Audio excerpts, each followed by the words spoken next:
Flex your business with an American Express Business Gold Card. You'll earn 4 times membership rewards points on your top 2 eligible spending categories, like transit and electronics, each month, on up to $150K in combined purchases per year.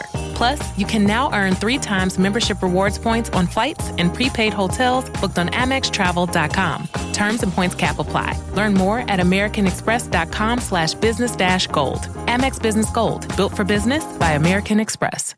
Auto insurance can all seem the same until it comes time to use it. So don't get stuck paying more for less coverage. Switch to USAA Auto Insurance and you could start saving money in no time. Get a quote today. Restrictions apply. USAA.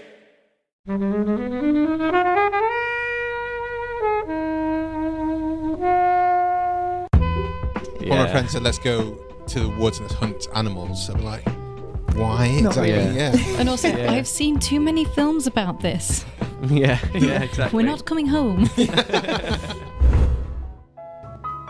everybody, and welcome to this episode of Flixwatcher podcast. Today I'm joined by Ben. Hello. And Anne. Hello. And as always, Helen. Hello. And we're going to be talking about the Netflix original film, Calibre. Thank you, as always, to the mighty people for their mighty, mighty tunes. And thanks to Ben from Rockwood Audio for his awesome editing skills. Please do remember to write a review and rate us on Apple Podcasts and anywhere you can do where you listen to the podcast, because it really does help us.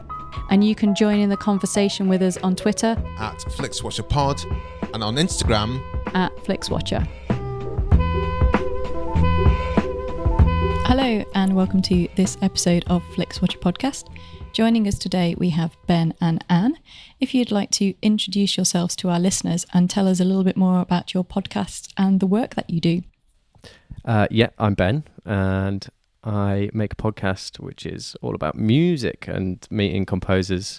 I hang out with them, I chat to them about their music that they make and the process that they go through to make it. And then basically I ask them to bring along an instrument, and in the afternoon we basically write a track with that instrument and electronic manipulations of it. So it's all like on the spot music making, and we basically only have a few hours to do it, because once they go, we're supposed to have the end result. So yeah, it's quite fun. It's quite challenging. What's it called? Oh yeah, what is it called? Remind me again, Helen. Excuse the mess. Yeah. So you literally, have you met these guys before you go into record with them? Most of them. Sometimes I send like a cold email to someone that I'm a fan of and they actually respond, which is often surprising because the ratio is quite not usually in that way. But yeah, I have, and in fact I'm sat opposite someone who is going to be on the next series. Exclusive. Corralled into I've been it. corralled. Yeah. I've been Sorry. bribed. Yeah. And who's that someone? Hello. My name is Anne. I'm a composer. I write music for film and television. And funnily enough, I happen to write the music for the film that Ben has chosen. Well, we'll get into that in a second. Right. Certainly. Don't worry. We'll talk about that. Okay. The music. Yeah, I'm jumping ahead. But that's all I need. That's all about me. There's nothing. Is that it? I mean, that seems like... I mean, a lot of people... Cool, isn't it? To be writing music for film. Yeah. Not many people meet people who write film for... I mean, there must be a bit of a niche, a bit of a community with you guys. Daniel There's Pemberton, a real community. Pikachu. Yes, Dan. Pikachu, right? What's her name? Michael A.V. Yes, Yeah. yes. Well, she knows. I was very confused. Yeah, but she knows Mikachu. Yeah. And when you looked at me blank face, I was like, "Oh no, I got the wrong Pokemon."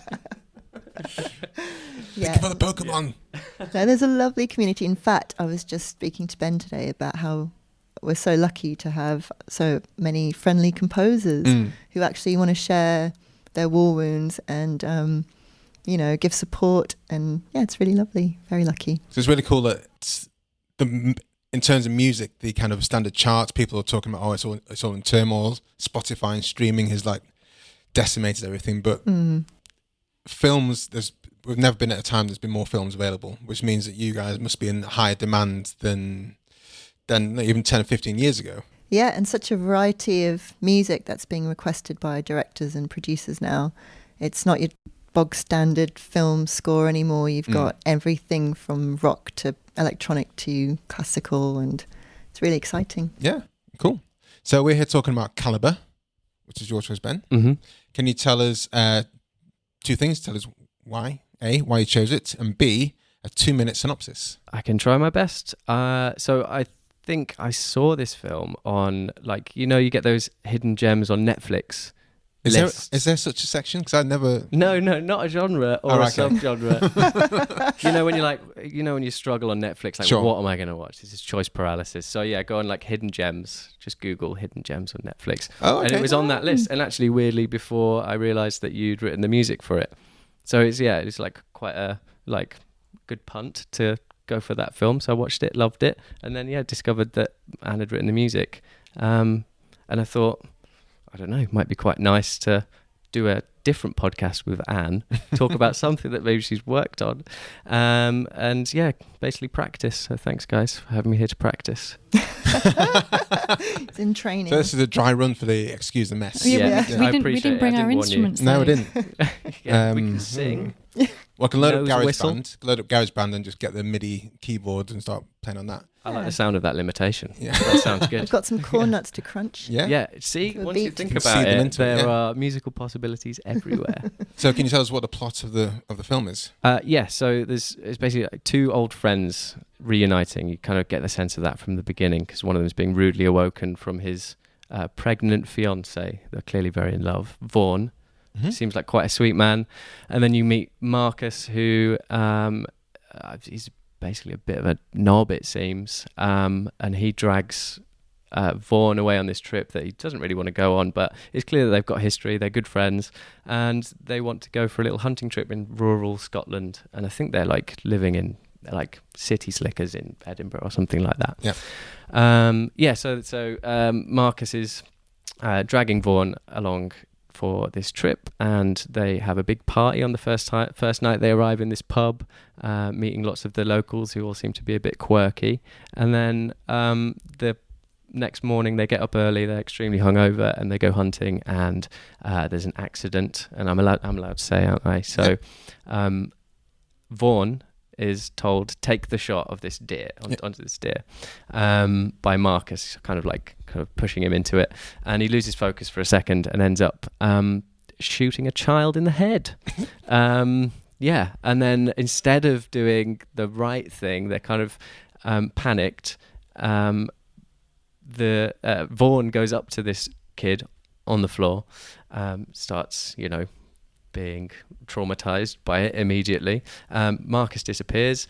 Next thing you know, the father of the kid shows up, and a couple of seconds later, after he's picked up Vaughn's rifle and points at him, this father gets shot and killed by Marcus, who is protecting his friend. And it's basically that kind of fork in the road moment where they're like, what do we do here? Do we confess or do we try and hide it? And they basically, within this community, try and keep it a secret. In fact, I think I saw on Netflix, they've got some crazy genres. I think it's in the category of keeping secrets. Hidden gems and keeping secrets. I like it. Exactly. So that's it, basically. So what are your thoughts, Helen? So I had not heard of this film before. I do like a good horror. I mean, is this a horror? Well, it's kind of billed as a horror, but it's not a horror. But there are some horrific, horrible moments in it, and it was one of those films that you just kind of know from the start that things are going to go very, very badly. But you just don't know where they're going to go. This is it, yeah. And then the kind of the moment that sets everything off, you're a bit like, oh shit, there's no way this is going to turn out well for anyone involved. And it has kind of that, the sort of the natives of the area that they're in have got this very kind of strange, are they trying to be friendly, are they not friendly, there's something a little bit weird going on between them, and you've got that sort of on one side, and then you've got the kind of the guilt and the fear from the two main characters operating at the same time. And there's some kind of quite enjoyable funny moments as well. There's a kind of a raw steak eating moment, which is kind of, you're juxtaposing with the unfortunate incident that comes after they try and hide the bodies that they've shot, and the raw steak. So there's nice little bits like that I quite enjoyed. Anne? Hello. So this is the film that you obviously you said at the top of the show that you scored this. At what point were you brought in to score? Had the film been written? Had it been shot? What was the state? I was sent the script while they were editing. Okay. And I loved it. It was a really well written script. And of course that key moment, 15 minutes into the film, I just wasn't expecting that at all. And I just loved the feel of the script, which really comes through in the film. And so I had a conversation with the director, who's a first-time feature film director, Matt Palmer. We just hit it off really well. Yeah. And so I had lots of conversations with him, wrote some demos, and they put them into the edit, and then it just spiraled from there. But yeah, it was a really fun one to work on. Were they editing with your demos, or were they editing with like a safety track? They both. Okay. So I provided a demo with stems, so they were taking the stems, and so some of my demos were a bit full, and they were just stripping it back with some of those sounds, and then I worked off that. So it was sort of back and forth. So what are your thoughts of the film when it came to fruition? Sorry, my thoughts? Yeah. Better than I thought it would be. I mean, it was brilliant. I loved it. Sure. And everyone was quite excited because it was just a small indie film made for very little money, and it just became a little bit of a cult hit, and especially because Stephen King tweeted about it and basically said, you've got to watch it. And then the New York Times saw that tweet and then ran a piece on it. And it had a lot of hits on Netflix, and then it won the Edinburgh Film Festival. Oh, did it? Best film, last year, I think it was. And so it's just been a really great ride, and I'm really happy for Matt and the producers because they really put a lot of years into trying to get this film off the ground. And the actors are just amazing. I just thought all of them, they really make the film. That's part of the charm, really, is, how they portrayed these characters. Because I think this went straight to Netflix in the UK, didn't it? Yeah. 'Cause that's one of the things is like yourself, Ben. You said this was uncovered when you were looking for hidden gems. For me, it never featured in my Netflix searches, and if it had done, it probably didn't present itself as something that was of interest to me. Yeah. So I kind of wonder how many people did actually see it. And I'm really glad that you did say, it's got attractions from Stephen King, it's got awards from Edinburgh Film Festival. So I'm glad people are noticing it, but it's still, I think there is still that thing of Netflix of getting films out to people. And it can easily be lost, I think, in Netflix. There are so many now. Yeah. And I think this one got very lucky with the Stephen King tweet. Sure. But I think it was just word of mouth, because it isn't a film that you expect it to be. With the cover, it looks a bit like it's pure sort of horror. Two guys hunting in the woods, and it's just I think the plot twist is what really grabs people, and the feeling of the natives, as you say, in the Highlands. It does have a bit of a Wicker Man feeling about it. When you said horror, and I was like, oh yeah, it was feeling. I did get the Wicker Man vibe. Yeah. Also, and this kind of when it's talking about how many people saw it, it reminded me a lot of like Shallow Grave as well. Yeah. And I was thinking when Shallow Grave came out, the people in the know like really knew it. Like, this is fucking brilliant. But then I'm not sure how many people actually outside of that were interested in that. I'm not in the know. Yeah. Well, this is it. Danny Boyle early film before Trainspotting. Have you heard of Trainspotting? I have. I can confirm. Another Scottish. That's set in Edinburgh, is it? Trainspotting? No. I don't know where it's set actually. I think it was Scotland. Yeah, I can't remember where it's in a set. city. But and this is very psychological too. It's not and you can sort of imagine being in that situation yourself, and what would you do? Yeah. And it's just about the unconscious eating at you, and it destroys these two men. Yeah. At what point, Ben, was the sense of foreboding, when did that first present itself in this? Well, the thing is, like, I actually going to come on to like chatting about the music a bit. It's used really sparingly. It's used really sparingly. Yeah, no rebuttal. Thank God. Yeah. Don't hear much of it. There's like an opening thing, and it's like when they're driving through all that beautiful landscape, and there's just a slight sense of like, they're going to get into something here. Yeah.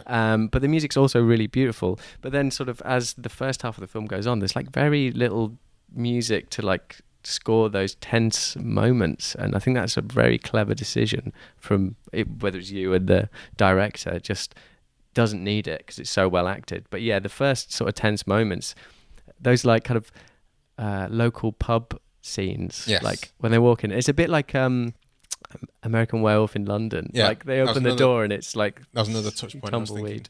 Yeah. And you see all these looks that they're getting. It's Yeah. just the eyes of these actors, Yeah. you know, staring at these strangers that have just walked into the pub. You just Yeah. get this feeling. And I was Oh no. It's when the two ladies walked in, and I was like, "Don't talk to the local ladies." You Yeah. know? Yeah. There's trouble. The only Yeah. two young ladies Yeah. like in the whole village. It's a suffocating watch. I just think when people watch it, they just think, oh, Yeah. and you You can't just get out know of it. something's coming, but you're not quite sure what. Yeah. And then you're like, oh, there's guns involved. Yeah. I thought it did well. I think Vaughn. What was the other chap called? Vaughn and Marcus. Marcus, Yeah. yeah, because you could see, in the yin and yang of those two, that Marcus is one side and Vaughn is definitely the other, and you could see like straight away. There's two girls there. Vaughn is very happy with his life and his girlfriend. I'm not sure, or his partner. You're not sure whether Marcus has got a relationship in the back, but he still goes off with this girl, even against his own better advice and the warnings of the locals. Yeah. Vaughn is happy to entertain the other lady, but quickly just Yeah. say, I'm not interested in having any fun with you. Yeah. And that kind of sets out the stall for their kind of characters in a way going Yeah. forward. Yeah. And that plays out time and time again in the story. And that the Yeah. instant where he does unfortunately shoots the child. Vaughn Yeah. wants to fess up quite quickly and try and get it sorted. Marcus is the one that Yeah. kills the father Yeah. or the adult there, and then turns it into a let's dig a hole, throw them in there, and Yeah. try and get away with it kind of thing. And it becomes then there's so many other twists and other little turns and other little things to. Yeah, I was going to say, you also get the impression that Vaughn is kind of like, I'm only really going on holiday for him because I can't say no. Yeah. And he doesn't really want to be there. And as each thing kind of escalates, you can just you just know that he's just thinking, fuck, I don't want to be here. I shouldn't be here. Why have I ended up in this situation? And that is also, it makes it really uncomfortable from that way, because you just know that this is probably going to affect what happens in the future. There's a bit of a backstory with them as well that they sort of touch on a little bit when they both went to boarding school together, and they were there for each other, and I think Vaughn feels he owes something to Marcus for protecting him, and so there's all of that constant guilt that plays into it. Yeah, Marcus is like quite a strong character and sort of bullies Vaughn into these situations, and you see it, like he just sort of from the beginning doesn't want to be on this holiday. He goes. And then it's that thing of like, we need to tell everyone, and Marcus just bullies him into it. Basically, it seemed like would get violent if Vaughn didn't kind of go along with it all. And as you say, like he's just regretting everything from every stage of it. Yeah. And that's, the kind of setup with Marcus having fun with the young lady then turns into their downfall. Again, it's like, it is, I guess, when you did say, Helen, the horror tropes is, when you watch a horror film, you're like, don't do that. Yeah. Oh, don't do that, mate. Yeah. Oh, don't do that. So their only sort of method of transport away from the very, very isolated area is taken away from them because of a very small, silly mistake that someone was warned against. Yeah. So this is another thing that he's done, and you can just see Vaughn going, if you'd not done that, we would have had the car. Yeah. Yeah, actually, that moment where they slash the tires, it's because he'd given coke and like had sex with this girl who is this angry man's best friend's daughter. He wanted to kill him at that stage, and he doesn't know at this point that he has like killed two people. They have killed two people in their community. It's like because he holds him up against the car, and he's like, why did you do it? Why did you do it? And like they're just like, how did they know so quickly? And he's like, you gave her coke. It's like, we also killed two people as well whilst we're confessing. And then there's the bonfire that they keep saying you need to stay for. Yeah. You need to stay for this bonfire. And you're there going, They're gonna, Don't stay for the they're gonna bonfire. set them on. They're going to like Just put let them it- in a just wicker let it- man or Yeah. something, or is something going to happen there? And then there's different moments throughout it when you think they've been rumbled and they think they've been rumbled, and they haven't. And there's either like a moment of hospitality or they're called on for help, and you're just thinking,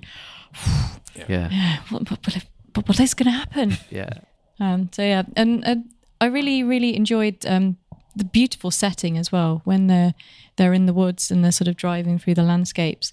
It's a really beautiful setting, but also it's not quite an advert for going on holiday to a rural part of Scotland, which is obviously very fictionalised and not at all what it would be like if you went in a very, very, very remote area. I was also shooting. I was also thinking Hot Fuzz at some points. Yes. Yeah. The greater good. Yeah.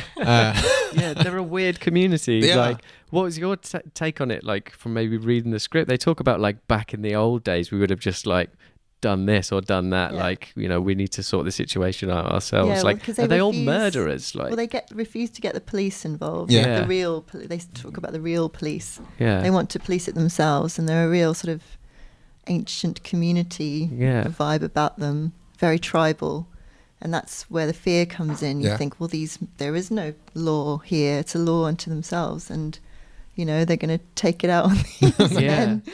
It's terrifying. But they talk about how this village is going down. There's no more tourism. Yeah.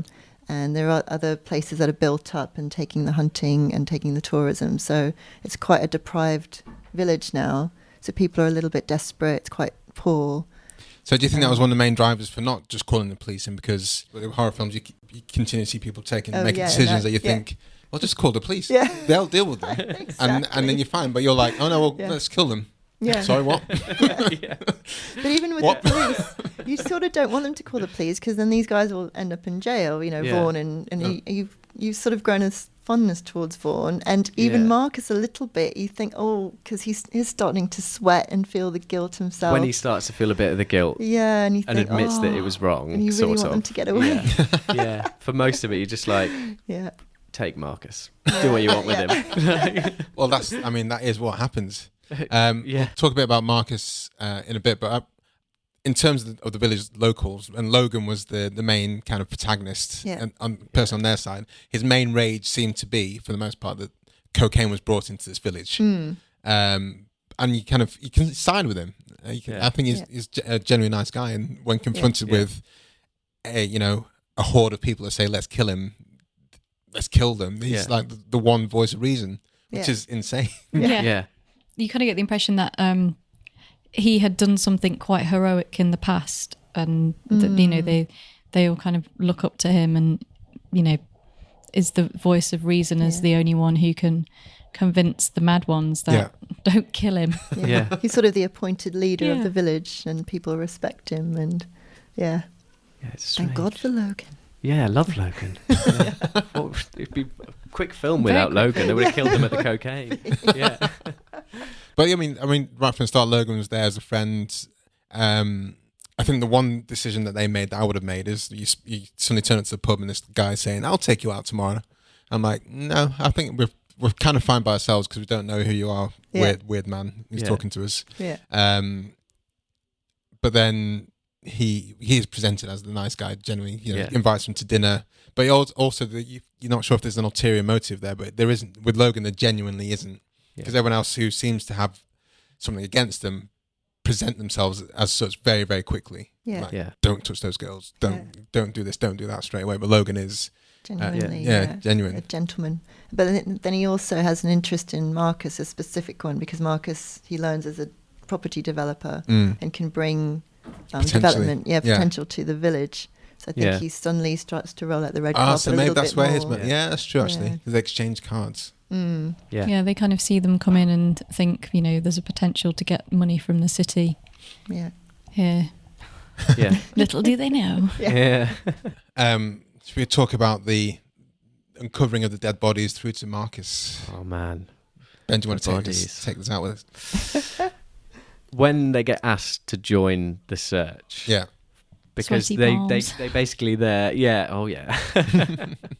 sweat everywhere. So it's like the Yeah, the villagers, the locals have discovered that these two people have been missing for too long, and they put together a search party, and at this bonfire they invite Marcus and Vaughn along, and you're just like, this is just nail-biting moments. They're like, they're in the cars in a convoy, they've joined the search, and it's like, we've gone past it, we're fine, like a sense of relief, but then they stop at this spot, and then they bring dogs, and they're just like, oh, fuck, like, and then... And the dog's got scent, yeah. Yeah.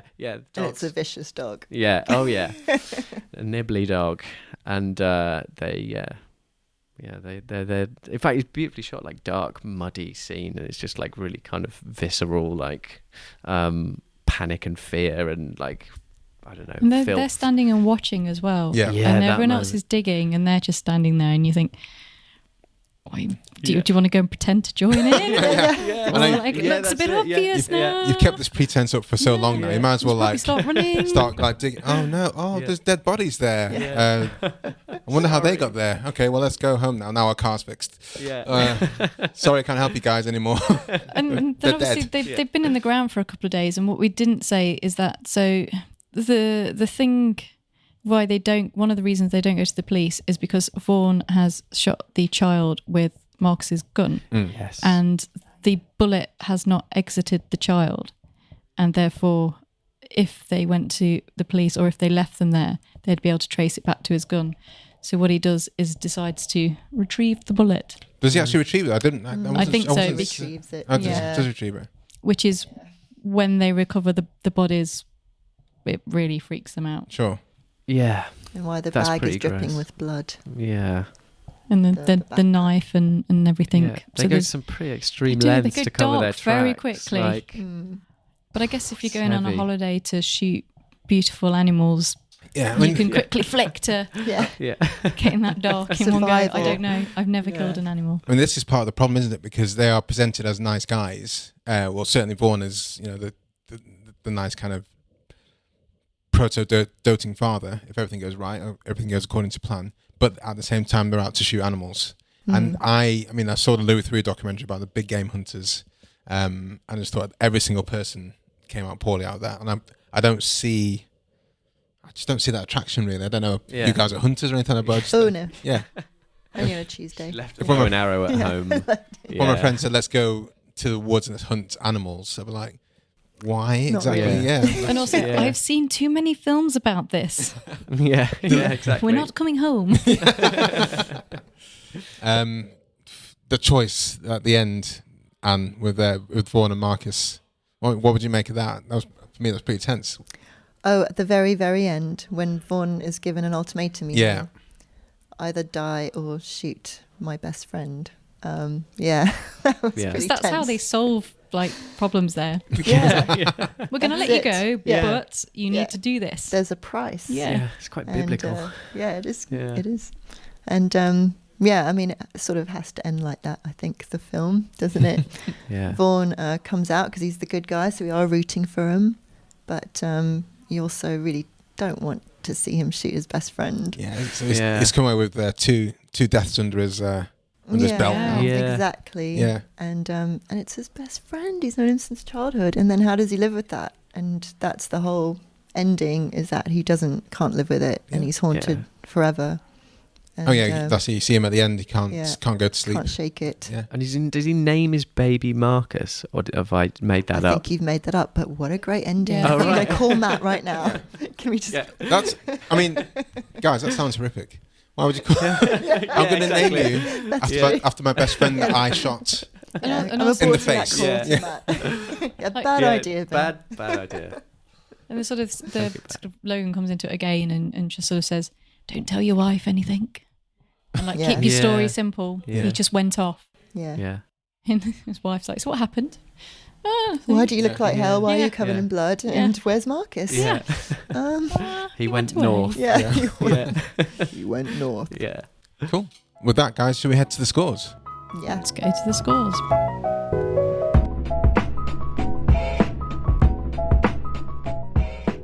Girl, you have got to try this Laneige lip mask. Trust me, my lips needed that love.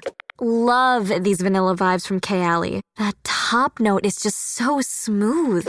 Smooth and stunning. That's what you get with this K18 hair mask. Those brands everybody's talking about, they're at Sephora. Discover the hype with the hottest names in beauty, including Laneige, KLE, K18, and Rare Beauty. Only at Sephora. So welcome to the spreadsheet of dreams. All of our scores are out of 5. You can have decimal places if you wish. The lowest score you can go to is a 0, no minuses. And we will start with you, Ben. Your recommendability score, please. I would go for a 4.4. 4.4. Yeah. Strong start. I think it's good. Pretty great film. Yeah. Oh, how can I not be biased? I love this film. I love it. And yeah, I've got to give it a 5. Can I give it a 5? Of course. Well, you can do. It's completely your choice. I basically recommend it to everybody. So yeah, it's a 5. Well, that's it. It's a recommendability. Well, as I say, that made up word. Yeah. But I think Helen and I interpret it a bit differently. But for me, if there's more caveats to, you should watch it, but then it takes points away from it. Oh, I see. Yeah, that's how I see it. No, but Helen interprets it differently, and I think however you interpret that is absolutely fine. Well, I'm always keen to recommend it because I get excited by it. So I'm going to stick with my 5. Sure. I'm not going to go as high, but I'm going to give it a strong 4. I mean, I really enjoyed it. I thought it was really well paced, really atmospheric, and for a relatively kind of small film in comparison to a lot of films that come out, first time director, kind of unknown actors, it's a really, really strong film, and great that Netflix are supporting it, but given that there are a lot of people who will not get over a kid being shot in the head in a film. I think we need more of that. Need a lot more kids being shot. Interesting. And because it's not kind of a typical horror. I think it would probably disappoint some hardcore horror fans that maybe it wasn't that. So a strong 4 from me. I'm going to go for a 4.1. I think it's a super strong film. I think its oppressive nature is the thing that will put people off. That will make it hard for me to recommend in a blanket to some people. To some people. There's some tough choices to be made. There's some horror tropes, and there's some horrible things that happen, which are tough to watch. And for those reasons, that's why it's a 4.1. But I think it's a cracking little film. It's doing well. Nice. Repeat viewing score. Ben. Start with me. Yeah. Well, I mean, I've seen this film like 4 times. Wow. Oh, really? So, When did this come out? Well, you'll know. A won't year you? ago. Last year. A year? Yeah. Is that when it It's landed been on Netflix, longer. or when it was first released in the festivals? Edinburgh last June. Okay. Yeah. Was it last year?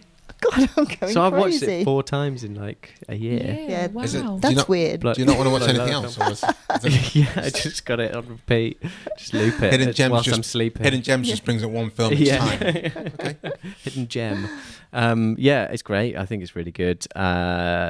Just the stress of the whole thing is quite like cathartic. I don't know. It's just such a intense film. I think the stress of it is a good phrase. Yeah. Yeah. The stress of it. So what Oh would yeah, you score. give it? You want numbers, don't you? I do. Yeah. Go on, 4. words. Do you know what? I'm gonna go higher to 5 because I've seen it so many times. it's Like Yeah. that'd be already, insane. yeah. So explain repeat viewing. Is that how many times you could watch it? Yeah, and how well do you how- think it lends to being watched repeatedly? So, for example, when we do documentaries, quite often it has a very low repeat viewing score because once you've watched the documentary, you tend to have got everything out of it. Whereas some other films, you could just go home, put on and go, I'm going to get into the groove with that, and that would be a high score.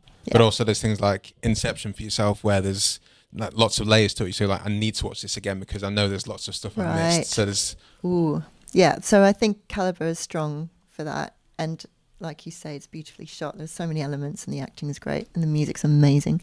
But I think my mum and a whole bunch of my friends have seen it and they've all cursed me for putting them through it. they've all said they loved it, but they couldn't see it again. Sure. So I would bring it down to 4.3. I was surprised. It's a tough watch. Sorry, isn't it? bring I it think down it's to. a tough- That's not. Yeah. That's Oh still right, decent. no, Yeah. but from my 5 before, I'm coming down a bit. Helen. Yeah, I mean, I really enjoyed it. I don't know how quick I'm going to be to go through it again. It's quite an up and down experience, but I wouldn't say no if someone was like, "Oh, I've not seen this before. Would you want to watch it?" And I'm going to go down the middle, 2.5. 2.5. I'm going to join you on the 2.5. I think it's just, now I've seen it. I'm not sure there are that many layers to it. Maybe I'll probably try and watch the first kind of 20 minutes again to see what the locals were doing then and how they then played out in the kind of horde at the end when they were chasing them and everything like that, because I can't really remember who was doing what. Was the guy who wanted to kill him, who slashed his tires, was he there in the pub in the first night, or? He wasn't. Okay, yeah. So they had people that came afterwards. So Yeah. it'd be nice to see who was in the pub who then played out. When he got warned in the pub, they were warning him about him. Yeah. Right. Yeah, like, don't go near that lassie because of this, like, bear of a man. Yeah. There's an angry guy, guys. Yeah. Stay away from that. So 2.5. I will watch it again at some point, but it's not going to be my go-to I film. might struggle to fit it in 4 times in a year. Yeah. Not going to get your family round. It's easy. Yeah. A nice Come on, kids. popcorn Come on, viewing. kids. Christmas dinner. Christmas dinner. Before we go to the small screen score round, I want to ask that scene where the oppressive the choice at the end, the ultimatum. What was that like to score? Was the music over that? No. It was just kind of blank. Yeah, I think there's a lot of music during the chase, and then the confession while Vaughn is confessing everything. Okay, yeah. All the dialogue goes silent, and you just have music to carry you through. So by the time that's finished, then you've got that next scene. It was just much more powerful to have it raw. It was amazing. Were those choices, how were they down to yourself or Matt and the editor as to where to play Matt the and music? the editor, and then I spotted it with Matt after that, and just agreed or would suggest other places for music. So it was very collaborative. Nice. Yeah. It's good to see how the process works for that. Do you want to get into music? Music. Do you want to get into music? Do you want to get into film soundtracking and composition in the future? Yeah, I think so. It's an interesting world, especially now, like Anne was saying, there's lots of different ways you can do it. You don't have to be a John Williams nowadays. Yeah, to make a interesting career out of it. And like Anne does so many cool projects, varied projects. Yeah. Ben's being very modest because he's a fabulous composer, from what I've heard. Stop it, please. It is quite surprising how much the quote-unquote Hollywood film industry is underpinned by the UK. So a lot of actors who you think, John Krasinski's like bassist over here, for example, but he's married to Emily Blunt, so kind of. But there's a lot of actors who actually live here that you think are, as LA actors, and directors live over here as well, because we've got Pinewood and got all that kind of stuff going on here. Yeah. Even Cardiff. So for you guys living in London, that's got to be a great spot for you to kind of pick up those things and pick up the vibe and hopefully leave. Seems to be a healthy place to be. Yeah, definitely. There's lots of things to get involved with. A big network, lots of production companies. And agencies and stuff like that. Small screen score. Because of the sort of sparseness of music, I think so many moments of silence, you need actually good sound to enjoy those silent sort of just really still placid moments, and also those really tense moments where there's a rage or just your heart's pounding inside but there's no score. So on a phone through phone speakers, I don't think you'd really get much of a of a experience. But at home, TV, decent sound system, probably all right. Maybe a 3.5.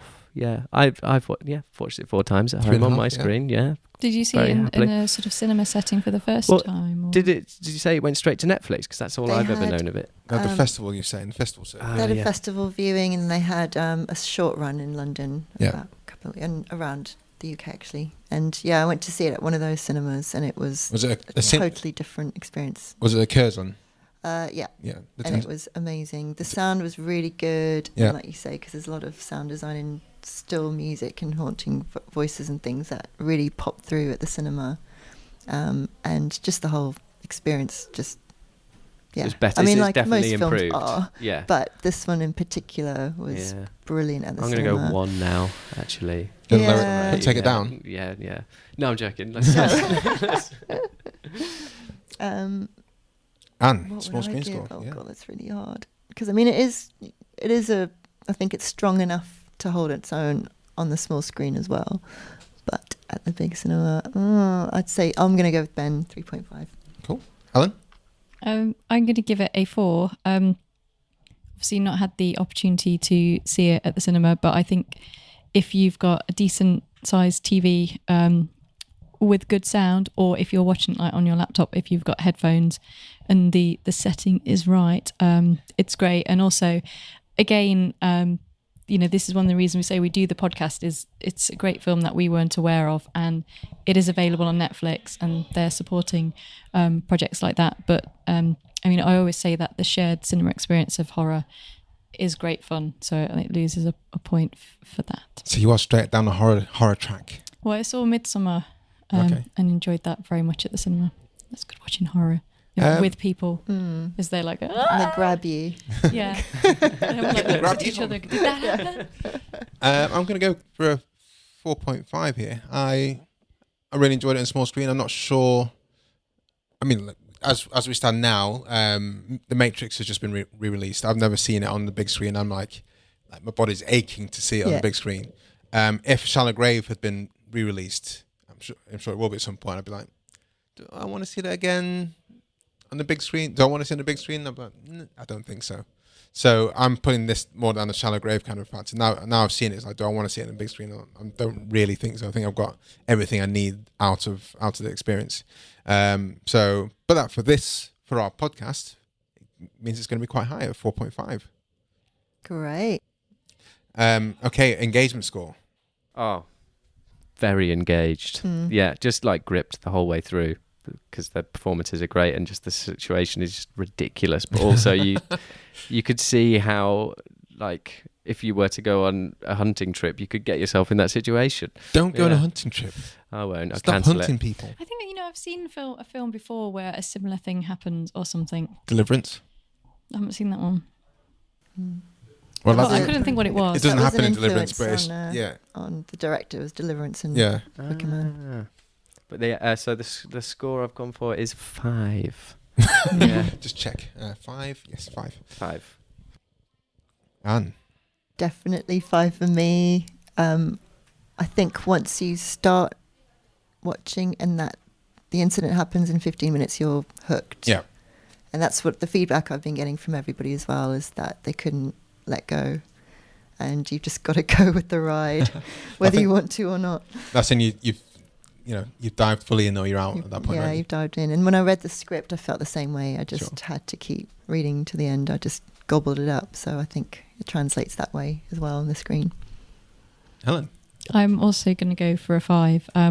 You're just so engaged because you're like, what can possibly happen next? Yeah.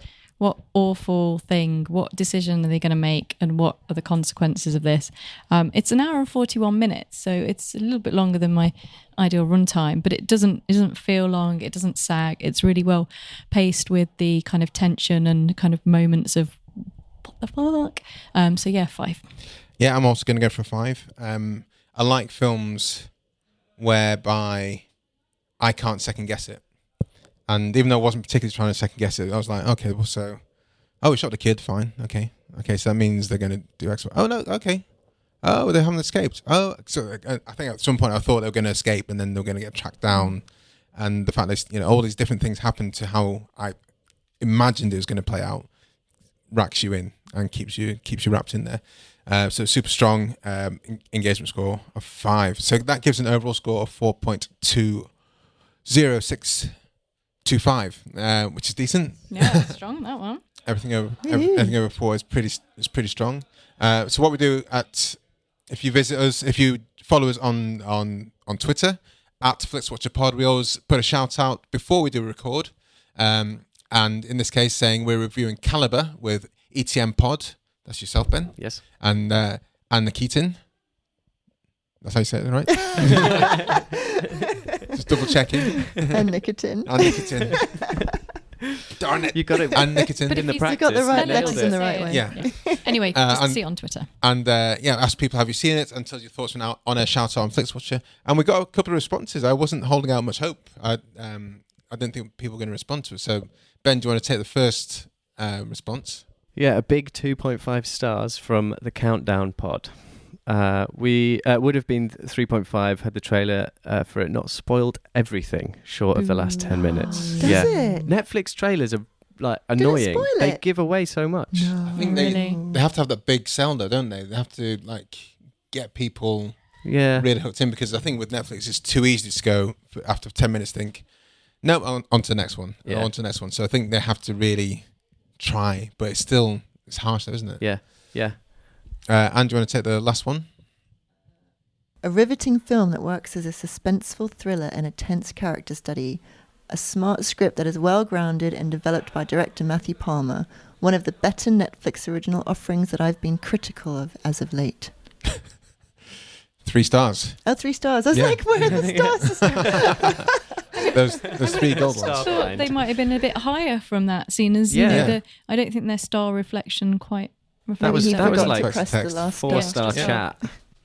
So Definitely. yeah, 4 point something. We're off the Two- spreadsheet now. 4.2062.5, wasn't it? So Very good. guys, thank you very much for coming on. Thanks for Can having you us. sign off by telling everyone who's listening where they can find you online and the things that you do, so they can keep an eye out for you? Yep. You can follow me on Twitter, which is @ETMPod, and Excuse the Mess is available on all the usual podcast platforms. You can visit the website, which is excusethemesspodcast.com, I hope. And there's an Instagram. You'll find it. And yourself? I'm on Twitter, but I'm not very good at tweeting. But I do tweet once in a while at Anne Nikitin. But you have a website. I've got my own website. Yes. Woohoo. It means I'm very important. www.annenikitin.com. Facebook, not very good. Don't worry about that. Head to your website. Head to my website. Yeah. There's stuff you can listen to there, SoundCloud and whatever. Yeah. Anne's very busy scoring amazing films. So, yeah. Cool. Thank you very much, guys. Coming on. Thank you for Cheers. having me. Thank Bye. you. Cheers. Bye-bye. Enjoyed this episode of Flixwatcher podcast? Why not leave us a 5-star review on iTunes? You can also follow us at FlixWatcherPod on Twitter, and we're at FlixWatcher on Instagram. Thanks as always to the mighty people for their mighty tunes, and Ben from Rockwood Audio for his awesome editing skills. If you're looking to get your podcast edited as sweet as this, get in touch with Ben, and that's Rockwood, ROKK Wood Audio. Tell them Flixwatcher sent you.